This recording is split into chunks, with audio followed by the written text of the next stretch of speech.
हरे कृष्णा, राधे राधे भक्तों, आप सभी का स्वागत है आपके अपने चैनल लाइफ विद कृष्णा में। आप सभी भक्तों को मोहिनी एकादशी की अनंत और अनंत शुभकामनाएं। आज हम जानेंगे मोहिनी एकादशी व्रत का पारण किस प्रकार किया जाएगा। जैसा कि मोहिनी एकादशी का व्रत रविवार को है, तो व्रत का पारण अगले दिन यानी सोमवार को होगा। तो आप सोमवार को 20 मई सुबह जल्दी उठकर स्नान आदि करने के बाद लड्डू गोपाल जी को स्नान कराए। स्नान के जल में आप कुछ भी डाल सकते हैं, गंगा जल, गुलाब जल या कुछ भी आप डाल सकते हैं। द्वादशी पर व्रत के पारण के दिन हमें पंचामृत स्नान नहीं कराना होता है। स्नान के बाद आप उनका हल्का फुल्का श्रृंगार कर दीजिए मौसम के हिसाब से, और उसके बाद आप बना लीजिए चावल का कोई भी भोग।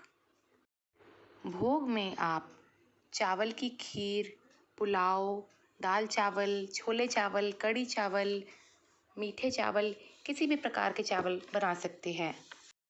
जिस प्रकार एकादशी के दिन चावल खाने की मनाही होती है, उतना ही महत्वपूर्ण होता है पारण में चावल से व्रत को खोलना। आप अपनी सुविधा के अनुसार चावल का कोई भी भोग तैयार कर ले और सबसे पहले वो भोग लड्डू गोपाल जी को समर्पित करें।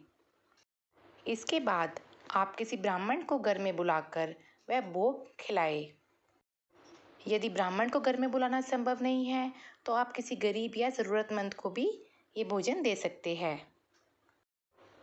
या फिर आप ये भोग मंदिर में भी देकर आ सकते हैं।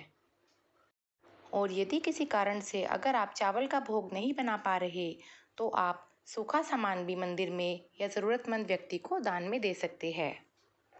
दान में आप कच्चा अनाज, दाल, चावल, चीनी, आटा, कुछ भी अपनी सामर्थ्य के अनुसार दे सकते हैं। दान के साथ आपको दक्षिणा भी ज़रूर रखनी है।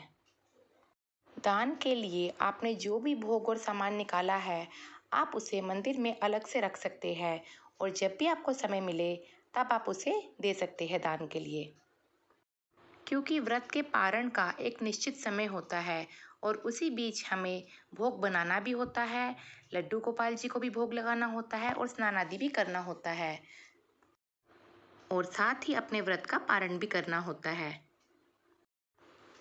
तो यदि आप पारण के सही समय के बीच ये सब कार्य कर सकते हैं तो बहुत अच्छा है, अन्यथा आप दान की सामग्री को मंदिर में अलग से रख दीजिए और पूरे दिन में जब भी आपको समय मिले आप जाकर उसे दान दे दीजिए या फिर किसी ज़रूरतमंद व्यक्ति को खिला दीजिए। परंतु फिर भी अपने व्रत का पारण करने से पहले आप पक्षियों को दाना ज़रूर डाल दीजिए या फिर गौ माता को रोटी या हरा चारा खिला दीजिए। उसके बाद ही आप अन्न ग्रहण करिए। जिस जल से आपने लड्डू गोपाल जी को स्नान कराया है, सबसे पहले आपने उस जल को ग्रहण करना है, और उसके उपरांत जो भोग आपने लड्डू गोपाल जी को लगाया है वही भोग आपने ग्रहण करना है। इस प्रकार आपके व्रत का पारण होगा। अब जानते हैं पारण का समय क्या है। मोहिनी एकादशी व्रत का पारण 20 मई सुबह 5:47 से 8:45 के बीच करना है।